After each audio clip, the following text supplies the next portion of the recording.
Hello and welcome to another Sprues and Brews video. Today we are having a look at a couple of new releases for Adeptus Titanicus that Games Workshop very kindly sent to us to have a bit of a review of. First of all, we've got the Loyalist Legio supplement book. This basically gathers together all the Legion rules we've seen so far for the Loyalists. The game's been in a couple of years now and we've had various Legio rules split between the different expansions. This puts them all together, adds a couple of new bits, and yeah, basically acts, I guess, the equivalent of a codex for Adeptus Titanicus. We've also got the new, I say new, we'll look at that in a little bit, rulebook for Adeptus Titanicus as well. Kind of a reissue of the hardback one that was originally in the starter box. So yeah, really excited to have a look at these. Big fan of Adeptus Titanicus. Obviously alongside this we've got the massive Warmaster Titan as well. So yeah, as soon as I've got that in my hands, we'll do a video on that as well. But first of all, let's have a look at these and yeah, see what's inside the books. So first up, we'll take a look at Loyalist Legio. So like I said earlier, this basically gathers together all of the rules needed to play any of the Loyalist Titan Legions. Really, really cool. We get new updated rules for creating your battle group. We get all the collected Legio traits and stratagems and all those cool things that you need to give some flavour to your Titan Legions. In addition to that, we get the knight households that are loyal to those Titan Legions as well. So really, really cool. We do get a couple of new things in there as well. So Legio Metallica are included in here for the first time. There's also 4 new knight households, I think. So yeah, there is stuff here for people who have picked up the other books in the series. We also get quite a bit of expanded lore about each of those factions as well. So if you're into the flavour of the different Titan Legions, this captures it more so than in the previous books. So let's crack it open and have a look inside. Again, it's a big old book, clocking in it. How many pages have we got? 100 and something pages? 175 pages, so big old book. Most of that is kind of the Titan Legion rules. And like I say, a lot of this is duplicated from the previous books. However, there are some changes as well. I have done like a companion article for this over on the website, spruesandbrews.com, where I have detailed down any of the changes. Some of them are very minor. There's a couple that make a bit of an impact, but yeah, nothing terribly out there, and I'm sure they'll probably put out erratas for the previous books just to bring them in line as well. So first of all, opening it up, we get updated rules for assembling a battle group. So this is basically just making sure that the newer Titans they've added, such as the Nemesis Side Titan and the Warmaster, all fit nicely in the battle group construction rules. So essentially, for each maniple that you take, you can also take one support Titan, be it a Side Titan or a Warmaster Titan.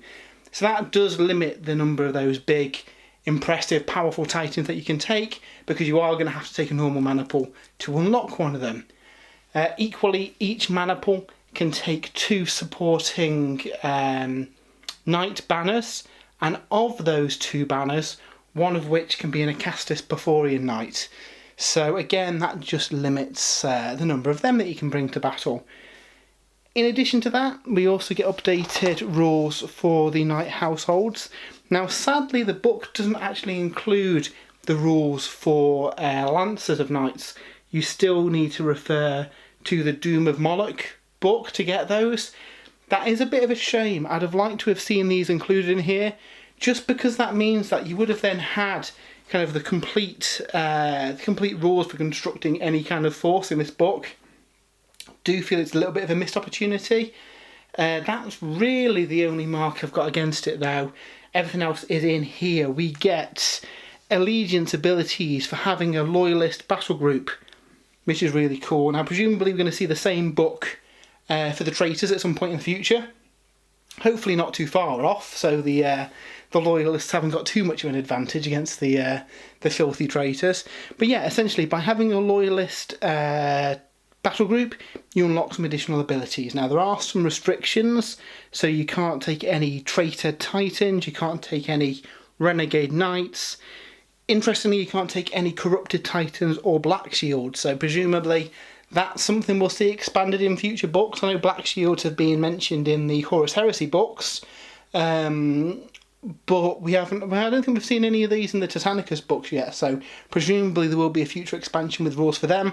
Likewise, Corrupted Titans, we've seen a few references to over the last couple of books. I'm just going to guess, we saw the Warmaster Titan drop alongside this book. If I had to guess, if there was a Corrupted Titan kit, I guess it'd probably drop with the traitor equivalent of this book. But yeah, we'll see what happens. And yeah, basically, if you meet those criteria, you can issue a different order to your Titans than the one that was put down without having to make a command check once per game. That's pretty cool. So you can react to what other orders have been put down on the table and change it. Pretty cool. Do wonder what the traitors will get to kind of counteract that. Equally, you also get allegiance abilities for the Quaestorius Imperialis and the Mechanicus as well.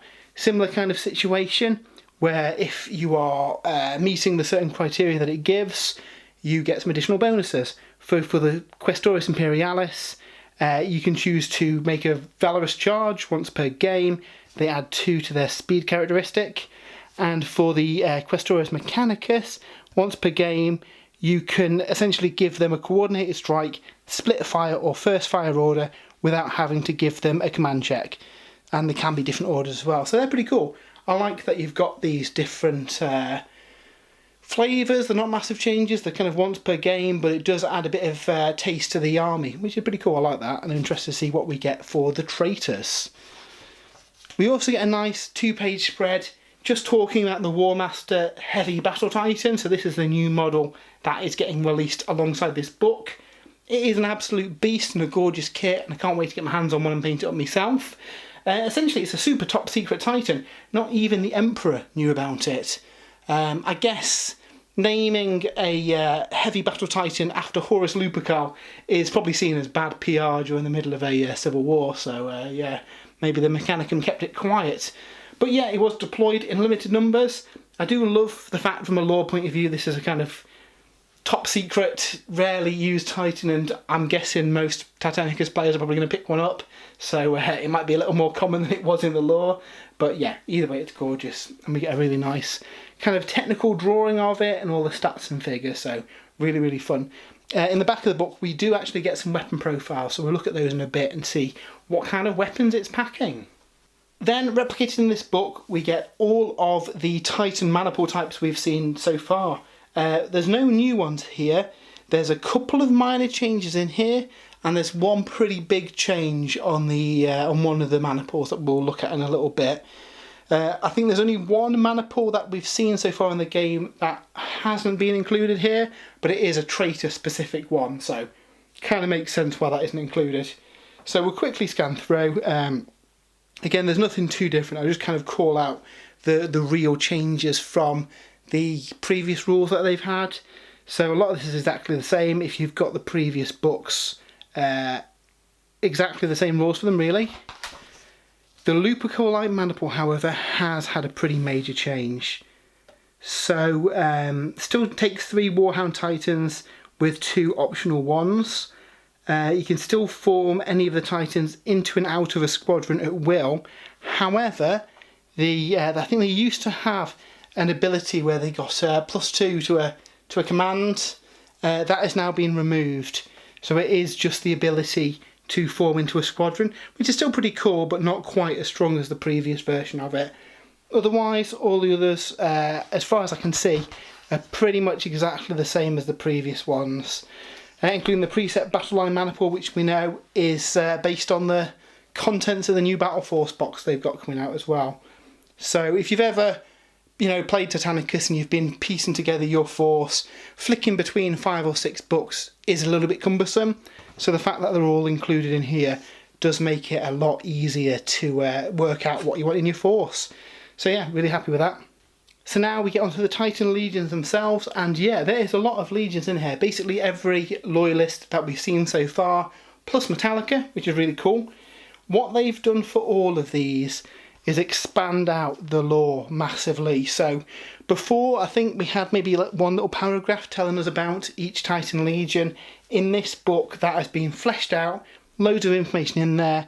We also, on the next page, find out about the material strength of each Titan Legion as well. So you know, what their current reserves are like in the galaxy, how many engines they've got. Really, really cool. So if you want to kind of play narrative games or have your army kind of fitting the lore, you can base it around this information and what engines they've got available. You know, some Ignatum, for example, probably have the advantage of having the pick of the best gear, being, you know, favoured of the Emperor and protecting the throne room itself at the time of the Siege of Terror, where other Titan legions might be, I don't know, out on a backwater planet and not have access to all the engines as regularly as some of the other legions. So yeah, really like that. Lets you add a bit of flavour to your forces. And then a lot of these rules are exactly the same as we've had in the past. There's a couple of minor changes on a couple of them, which I'll talk through as I see them. It is literally just 5 or 6 changes across the whole book. I have put them on the website as well, just in case I don't cover them in here. And the only new one really is Metallica. Again, the real kind of strength of this book is that they're collected all together to make it easier to play the game. So we won't go too much into the ins and outs of these because they are essentially the same as what we've got in the previous books. And then nice artwork. We've got a couple of new coloured tiles for some of these, mostly covering the stuff like the new the Warmaster that we've got there, and I think a couple of legions have got some new engine variants coloured up here, but we have got art for each of them. After each Titan Legion we also get, if they've got one, an associated knight household as well, which is really good. It means that you haven't got a section of Titan Legions and then a section of Knight Households, because if you were playing the game you'd have to flip back and forth through the book. So what they've done is stuck the associated household with the Legion, just to make it a lot easier to digest and kind of pass through as you're reading the book. So yeah, really like that. And again, nice colour artwork for each of these.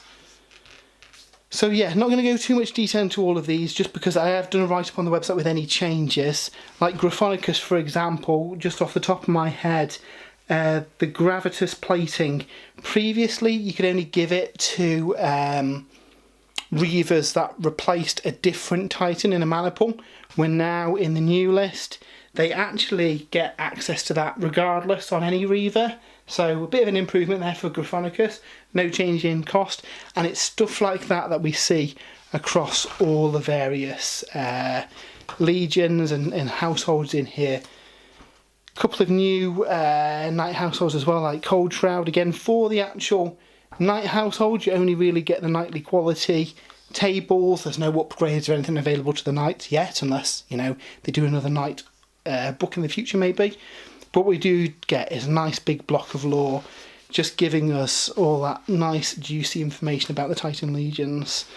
So if you are a Loyalist player, I would recommend picking this up, just to be able to read about the different legions and find out how they operate, learn about all the associated knight households, and even for the artwork, for the kind of stock images of what the Titans look like and what the colour schemes are. It's just really nice as a reference book. Off the top of my head, I don't know how much this book retails at, because obviously we've got this before the prices are known. But if it's, you know, similar kind of ballpark to the previous books, you know, we're talking what, 25, 30 quid maybe. Really nice one to add to the collection.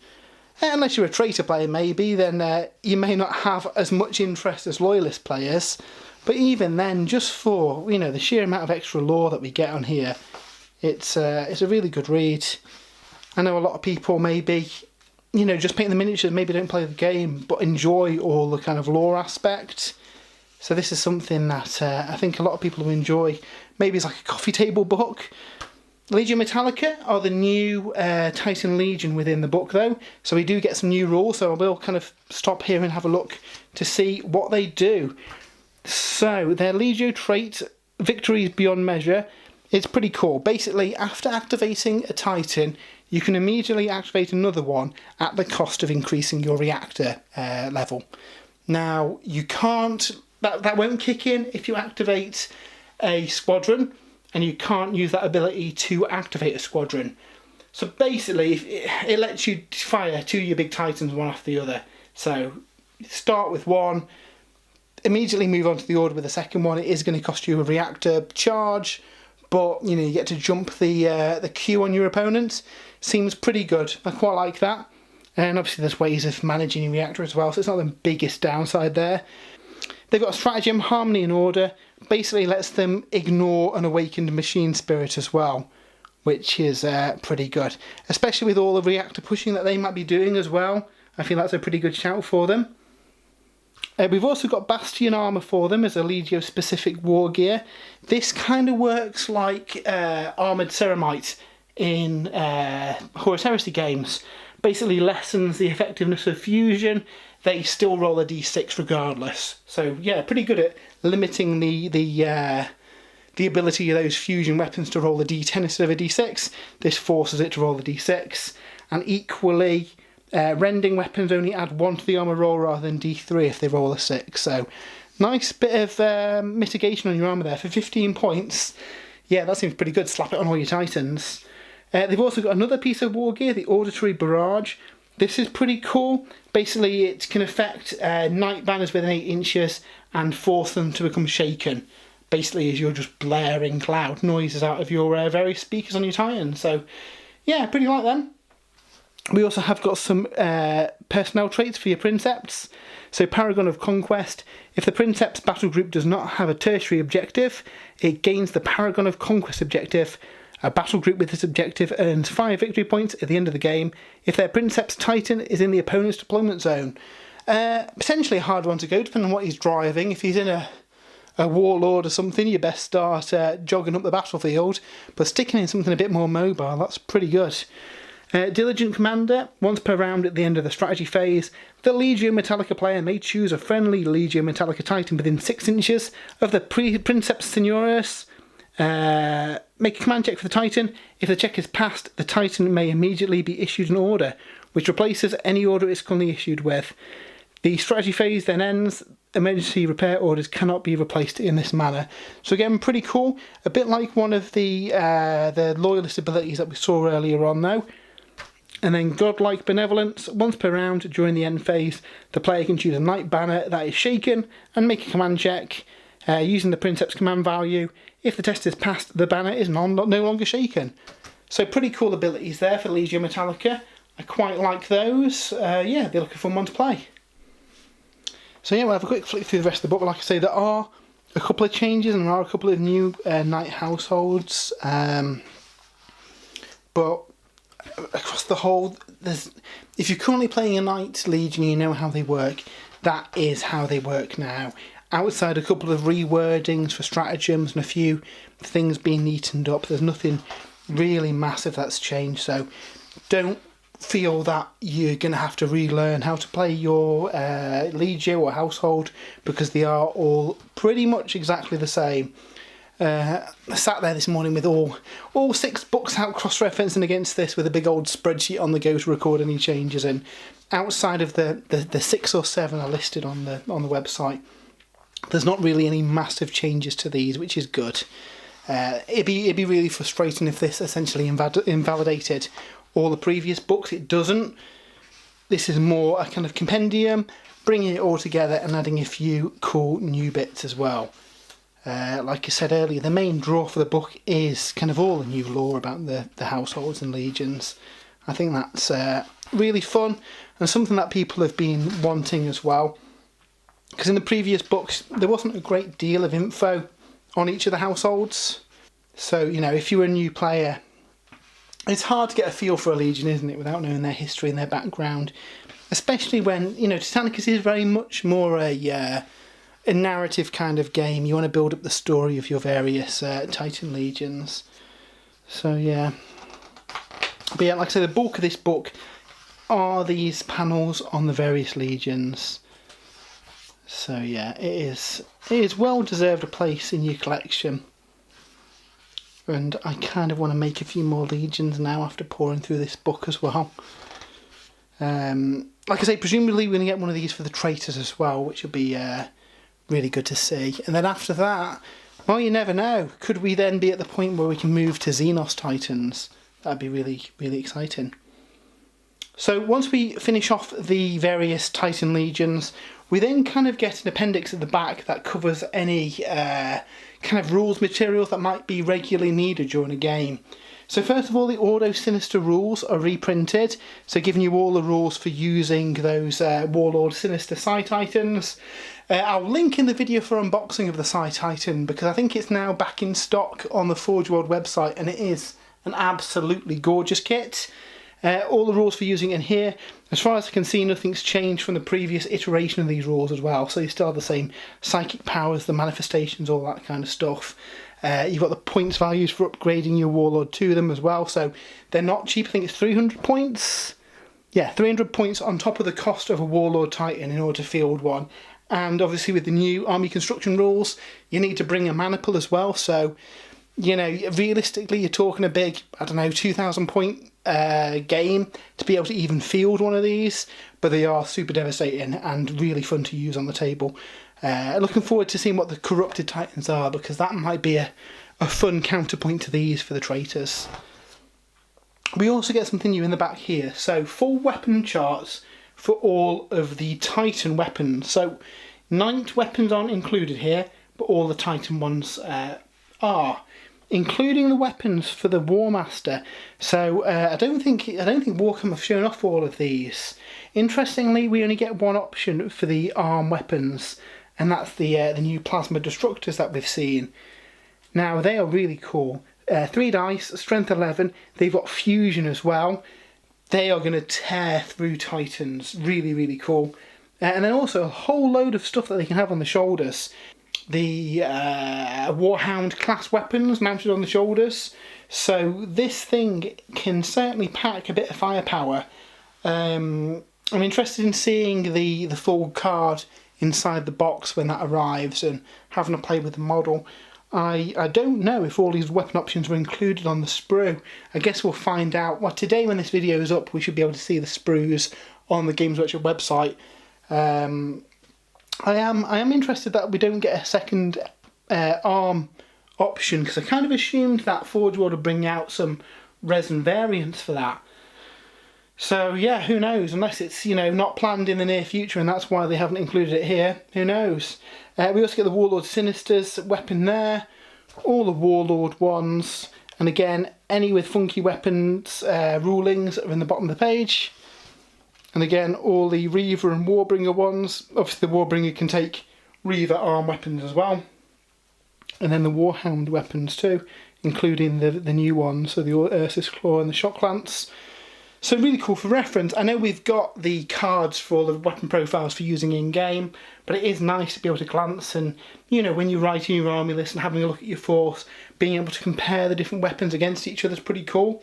And it also means that mid-game as well, you can look up, you know, the stats of these weapons. Maybe, you know, you see your opponent's got a weapon you don't normally use, rather than having to squint over at their card, you can look it up yourself. So, yeah, pretty cool. I like that. We then get a list of universal upgrades that any Titans can take, as well as some Loyalist upgrades as well. Now it does mention that some of the points costs are different than the ones in Defensive Riser for the custom legions, and basically explain it that those custom legions essentially will get a saving maybe for taking a certain piece of war gear, because that's what their local Forge World specialises in, where these are kind of the generic prices for all Titan legions. So again, from an army list building point of view, having all these gathered together makes things much easier. And we also get a full list of stratagems. These have been revised a little bit, some of them based on like FAQ feedback, some of them have just been adjusted to make sure that they work with any rules that have come out since they originally published. But essentially they are all captured here, so every stratagem available to the Loyalists is reprinted. Now, I would like to see a card pack released for these. It's a shame that it's not been released alongside this book, because I think that'd be really popular. But at least we have them all available here, so you can just jot down at the start of the battle which are the stratagems that you've got. And yeah, that is the Loyalist Legions book for Adeptus Titanicus.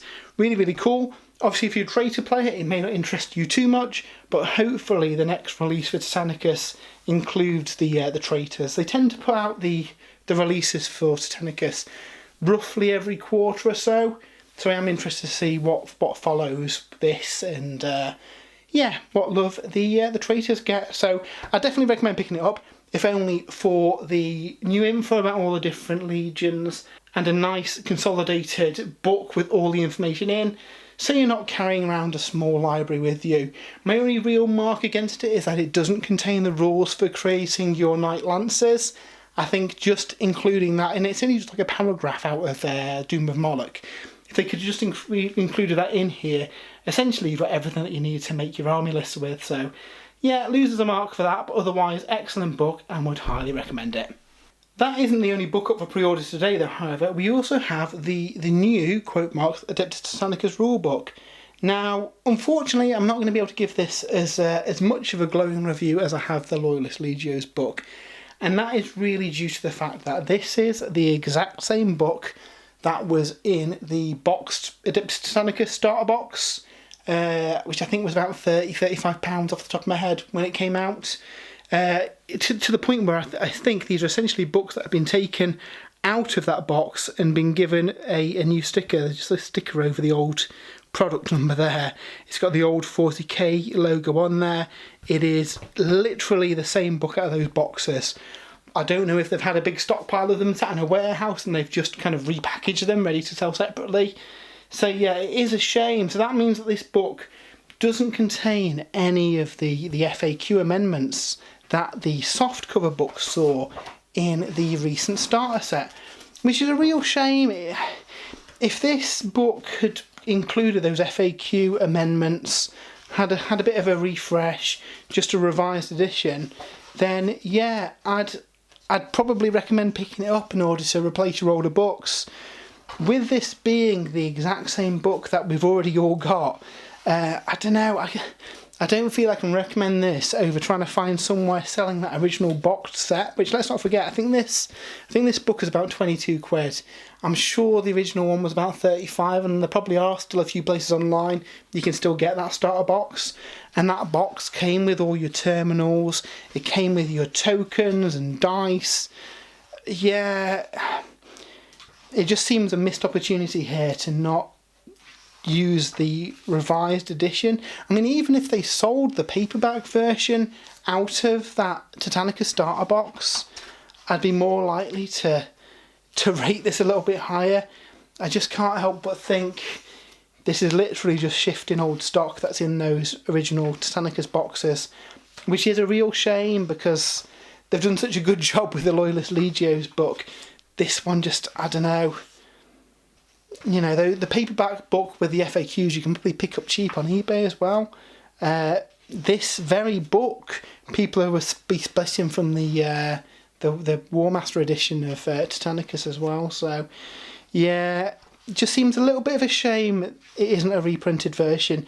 Now, whether when stocks of this runs out, they then reissue it with the amendments made from the book in the box set, then I'd say, yeah, probably worth picking up. Now obviously, if you are new to the game and you don't want to commit to picking up that big £90 box and you just want to have a read of the rules, then yeah, I suppose that's a scenario where this could be useful for you. Or equally, if you do want to replace, you know, a lost or damaged book, then yeah, sure. But even then, I think I'd probably try and pick up the paperback one, just because it's got those FAQ changes already amended in the book. Don't get me wrong, I like having a hardback book. It just seems a bit of a missed opportunity on this one, so yeah. But that is up for pre-order today alongside that book as well, if you are so inclined. So that is our look at the new books that are out for Adeptus Titanicus. Really love the game. Looking forward to doing some videos of it when we can. Obviously, the pandemic has hindered our ability to put out some Titanicus videos. I've been furiously painting some scenery, and Legio Ignatum is ready to hit the battlefield. So hopefully soon, in about 6 weeks or so from now, I think we can start maybe filming some battle reports again. So we will update you on the website when we can do that, and they will all be here on YouTube and probably live streamed on Twitch as well at the same time. We do have a companion piece for this article as well over on spruesandbrews.com for a full kind of written review of the books and a full breakdown of all the changes from those Loyalist Legions. Like I say, there's not many of them, but there's a couple of minor tweaks here or there. Massive thanks to Games Workshop for sending these out to us and letting us have a look early and review with you guys. We've also got another video up today for Warhammer Underworlds. There's a big stack of stuff out for that, so if you are interested in Underworlds, make sure you check out that other video. But yeah, until next time, we'll see you later and hope you have a good weekend.